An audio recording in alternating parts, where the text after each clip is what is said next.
آپ سے جاننا چاہوں گی کہ امریکہ کی جانب سے یوکرین کو ملنے والے یہ طویل فاصلے تک مار کرنے والے میزائلوں کا روس پر حملہ اتنی اہمیت کیوں اختیار کر گیا ہے؟ یہ تنازع کیا ہے آخر؟ بسم اللہ الرحمن الرحیم۔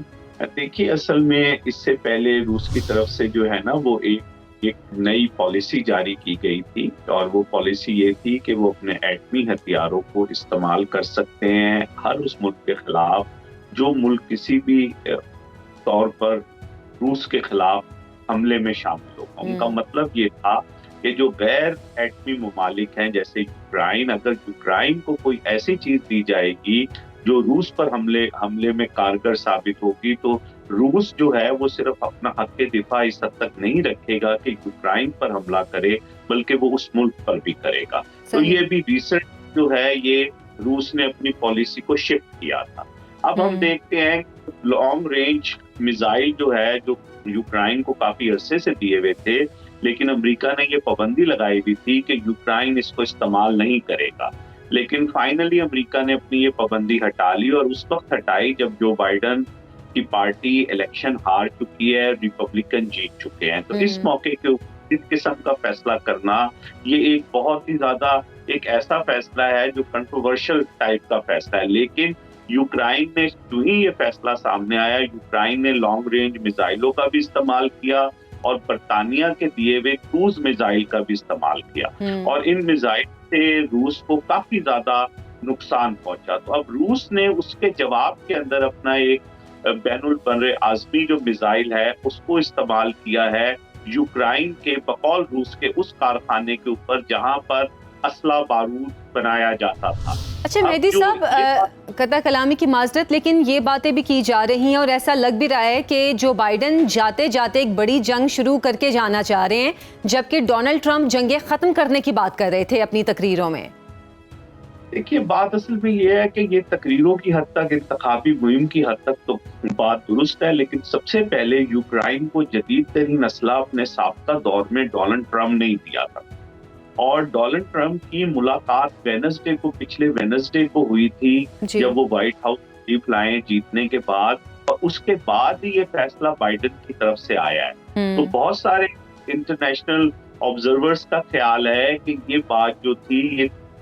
ڈسکس ہوئی ہے بٹوین بائیڈن اور ٹرمپ کی، اور اس کے بعد ہی بائیڈن نے یہ فیصلہ کیا ہے۔ تو یہ کہہ دینا کہ یہ صرف بائیڈن کا فیصلہ ہے اور اس میں بائیڈن کے ساتھ جو باقی کمپوننٹ ہے وہ اس میں شامل نہیں، تو یہ شاید درست نہیں ہوگا۔ اس کے اندر تمام کمپوننٹ ہے، اور میرا خیال ہے کہ کوشش کی جا رہی ہے کہ روس کو ہائپر کیا جائے، اور روس کو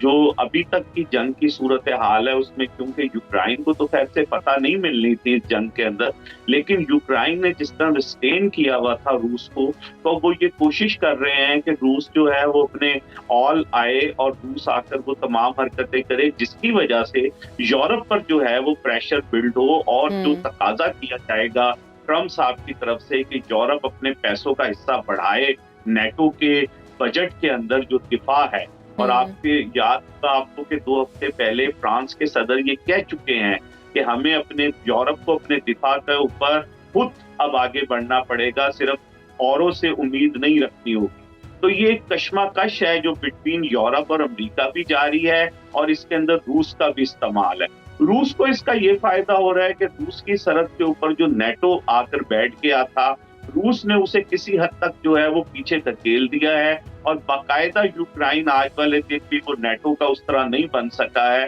تو روس بھی جو چاہتا تھا، لیکن جو ایک امید تھی کہ روس اتنی بڑی پاور، اور جیسے آپ نے فرمایا 1000 دن ہو چکے ہیں، لیکن روس بھی جو ہے وہ پوری طرح ڈومینیٹ نہیں کر سکا یوکرائن کے اوپر۔ تو یہ جو جنگ ہے، یہ جنگ جو ہے اس بٹوین ان تمام باتوں کے چل رہی ہے، اور اس کے بڑھنے کے چانسز میرے خیال کے مطابق زیادہ نہیں ہے، بلکہ اسی طرح اسے جاری رکھنے کے چانسز جو ہیں وہ زیادہ ہیں۔ اچھا،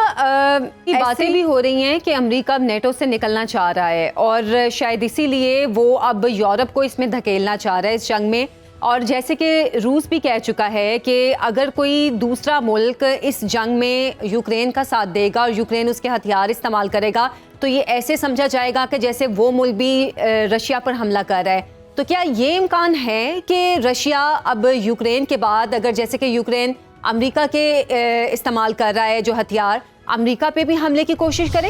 میرا خیال ہے کہ روس کے لیے ابھی یہ وقت نہیں آیا کہ وہ امریکہ تک پر حملہ کرنے کی کوشش کرے گا، اور میرا نہیں خیال کہ امریکہ جو ہے وہ نیٹو سے نکلنا چاہتا ہے۔ امریکہ یہ چاہتا ہے کہ جو بجٹ کا زیادہ حصہ ہمیشہ سے امریکہ برداشت کر رہا ہے، اب اس کے اندر ایک جو ہے وہ ایک ایسا ماحول پیدا کیا جائے کہ یورپین کا حصہ بھی بڑھ جائے، اور کم از کم اگر اس طرح تو ضرور ہو کہ اس کی ریشو جو ہے وہ برابر کی سطح پر ہو۔ اور امریکہ کا تقاضا صرف یورپ سے ہی نہیں ہے، بلکہ اگر آپ کو یاد ہو تو پچھلی دفعہ جاپان سے بھی ٹرمپ صاحب نے 11% زیادہ پیسے لیے تھے، اور مڈل ایسٹ سے بھی زیادہ پیسے لیے تھے۔ تو ٹرمپ صاحب کی پالیسی یہ ہے کہ جو کوئی ہم سے دفاع کروانا چاہتا ہے وہ اپنے حصے کا دفاع کا جو اخراجات ہے وہ ہمیں دے۔ تو بنیادی طور پر جو یہ ٹیرف کا معاملہ ہے، یہ سمجھیں ایک ٹیرف ہی ہے، جو ایک اور شکل کا ٹیرف ہے جو وہ یورپ پر اور اپنے اتحادیوں پہ لگانا چاہتا ہے، اگر وہ چاہتے ہیں کہ امریکہ ان کا دفاع کرے۔ محمد مہدی صاحب، بہت بہت شکریہ آپ کے وقت کا۔